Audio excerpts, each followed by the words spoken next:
विद्यार्थियों सुप्रभातम, नमस्कार। आज का मोटिवेशन कोड आपके चेहरे पर मुस्कान लाएगा। परिस्थिति की पाठशाला ही इंसान को वास्तविक शिक्षा देती है।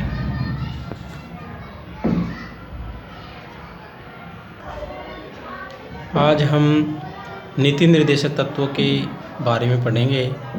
नीति निर्देशक तत्व संविधान के भाग 4 में उल्लेखित हैं। अनुच्छेद 36 से 51 तक नीति निर्देशक तत्वों का वर्णन किया गया है। राज्य के नीति निर्देशक तत्वों का वर्णन संविधान के भाग 4 में अनुच्छेद 36 से 51 तक किया गया है।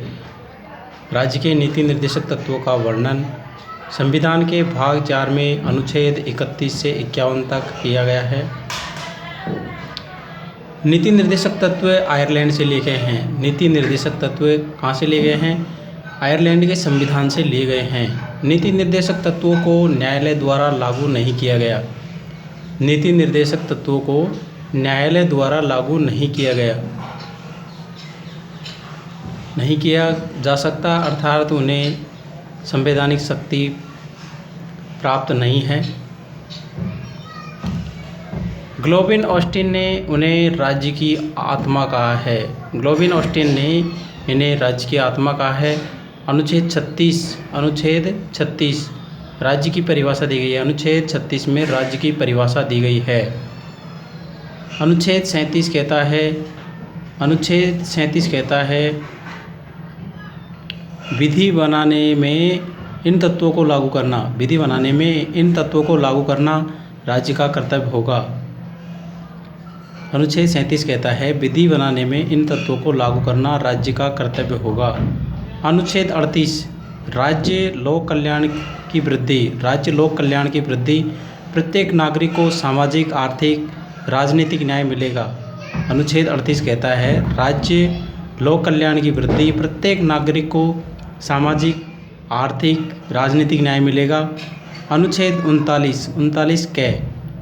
39 के समान न्याय और निःशुल्क विधिक सहायता, समान न्याय और निःशुल्क विधिक सहायता, समान कार्य के लिए समान वेतन, समान कार्य के लिए समान वेतन। अनुच्छेद 6 में क्या है? 39 सार्वजनिक धन का स्वामित्व तथा नियंत्रण इस प्रकार करना कि सर्वजन का हित हो। सार्वजनिक धन का स्वामित्व तथा नियंत्रण इस प्रकार करना कि सर्वजन का हित हो।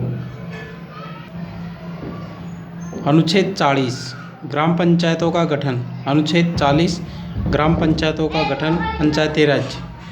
अनुच्छेद 41 कुछ दशाओं में काम, शिक्षा और लोक नियोजन, लोक सहायता पाने का अधिकार। कुछ दशाओं में काम, शिक्षा और लोक सहायता पाने का अधिकार। नीति निर्देशक तत्व यह एक ऐसा चेक जिसका भुगतान बैंक की इच्छा पर निर्भर हो। नीति निर्देशक तत्व यह एक ऐसा चेक जिसका भुगतान बैंक की इच्छा पर निर्भर हो, के.टी. साहा ने कहा है। अनुच्छेद 42 प्रसूति सहायता का उपबंध मनोवांछित दशाओं में, जैसे किसी के बच्चा होता है तो उनके लिए एम्बुलेंस की व्यवस्था अनुच्छेद 42 के तहत की गई है। अनुच्छेद 43 कर्मकारों के लिए निर्वाचन, मजदूरी एवं कुटीर उद्योगों को प्रोत्साहन। जो लोग कंपनियों में काम करते हैं या मजदूरी करते हैं उनके लिए, कर्मकारों के लिए, छोटे कर्मकारों के लिए मजदूरी एवं कुटीर उद्योगों का प्रोत्साहन अनुच्छेद 43 में दिया गया है। अनुच्छेद 44 कहता है नागरिकों के लिए एक समान सिविल संहिता।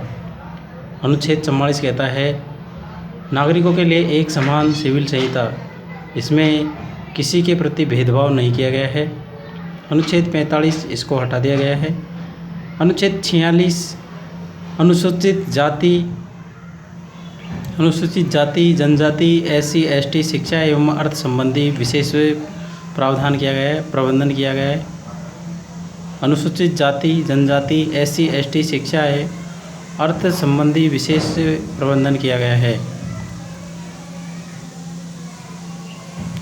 अनुच्छेद 47 राज्य जनता के बेहतरीन स्वास्थ्य के लिए समान राज्य जनता के बेहतरीन स्वास्थ्य के लिए समय पर नीति निर्धारित करेगा। राज्य जनता के बेहतरीन स्वास्थ्य के लिए समय पर नीति निर्धारित करेगा। अनुच्छेद 48 राज्य कृषि व पशुपालन का विकास करेगा। अनुच्छेद 48 कहता है राज्य कृषि व पशुपालन का विकास करेगा। अनुच्छेद 49 कहता है राष्ट्रीय महत्व के पुरातात्विक स्थलों का संरक्षण राज्य करेगा। अनुच्छेद 49 कहता है राष्ट्रीय महत्व के पुरातात्विक स्थलों का संरक्षण राज्य करेगा। अनुच्छेद 50 राज्य कार्यपालिका का न्यायपालिका से पृथक्करण। अनुच्छेद 50 कहता है राज्य कार्यपालिका का न्यायपालिका से पृथक्करण करेगा। राज्य कार्यपालिका का न्यायपालिका से पृथक्करण करेगा। अनुच्छेद 51 भारत पड़ोसी देशों के संबंध विदेशी नीति। भारत पड़ोसी देशों के संबंध या विदेश नीति। अनुच्छेद 51 42वां संविधान संशोधन 1976 के अनुसार 39A, 43A, 48A अनुच्छेद जोड़े गए हैं। अनुच्छेद 39A निःशुल्क विधिक सहायता।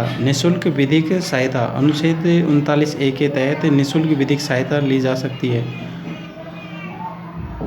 अनुच्छेद 43A उद्योगों के प्रबंधन में कार्मिक या मजदूरों की भूमिका। अनुच्छेद 43A उद्योगों के प्रबंधन में कार्मिक या मजदूरों की भूमिका। अनुच्छेद 48A वन एवं पर्यावरण का संरक्षण। अनुच्छेद 48A में वन एवं पर्यावरण का संरक्षण।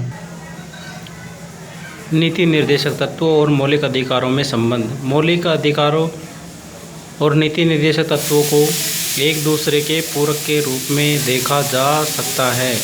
मौलिक अधिकारों और नीति निर्देशक तत्वों को एक दूसरे के पूरक के रूप में देखा जा सकता है। जहां मौलिक अधिकार सरकार के कुछ कार्यों पर प्रतिबंध लगाते हैं, वहां नीति निर्देशक तत्व उसे कुछ कार्यों को करने की प्रेरणा देते हैं। मौलिक अधिकार खास नीति निर्देशक तत्वों का उद्देश्य है लोगों का कल्याण, सामाजिक, आर्थिक व सामाजिक न्याय